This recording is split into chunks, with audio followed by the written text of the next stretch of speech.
টানা ভারী বৃষ্টিতে সাভারের ঢাকা-আরিচা ও নবীনগর চন্দ্রা মহাসড়কের বিভিন্ন নিচু অংশে জলাবদ্ধতা ও বড় বড় গর্তের সৃষ্টি হয়েছে। পানি নিষ্কাশনের অপর্যাপ্ত ব্যবস্থা এবং দীর্ঘদিনের খানাখন্দে সড়কগুলোর বেহাল অবস্থায় ধীর গতিতে চলছে যানবাহন।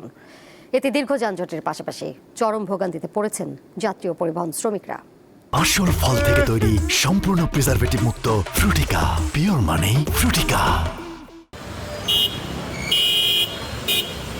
টানা বৃষ্টিতে ঢাকা-আরিচা এবং নবীনগর চন্দ্রা মহাসড়কের বিভিন্ন স্থানে জলাবদ্ধতার সৃষ্টি হয়েছে, সেই সাথে গর্ত সৃষ্টি হয়েছে। সকাল থেকে কিন্তু মহাসড়কের বিভিন্ন স্থানে একদিকে পরিবহনের যানজট, আর একদিকে যাত্রীদের দুর্ভোগ। রাস্তার ভিতরে বন্যা পানি, আবার জায়গায় জায়গায় গ্যাপ গর্ত, দেখেন না কি অবস্থা। মাত্র দেখলেন যে কি অবস্থা, একটা পাল্টে খেয়ে পায়ের উপর পরে শেষ পা এখন ভেঙে গেছে না মস্ত কিছু, কিছুই বলতে পারতেছি না। আমরা তো মোটরসাইকেল তো পানির উপর দিয়ে যেতে পারি না, কারণ রাস্তা পুরো ভাঙ্গা রাস্তাকে গাড়ি চালানো যায় আপনি বলেন। একটা গাড়ি হচ্ছে 4 চাকার থাকে, 4 হুইলার, তারা চলে যেতে পারে, কিন্তু আমরা বাইকটা তো যেতে পারি না। জ্যামজট খাটতে হইতেছে এই কারণে, প্রচণ্ড জ্যামজট। এই জ্যামজটে মনে করেন যে আমরা হয়রানি হইতেছে, সাধারণ জনগণ মনে করেন যে এগুলোর মধ্যে অনেক ভোগান্তি হইতেছে। সকালবেলা প্রায় 1 ঘন্টা 1.5 ঘন্টা জাম চলছি, এই ভাঙ্গার জন্য অনেক হয়, সমস্যা হইতেছে আমাদের রাস্তা দিয়ে।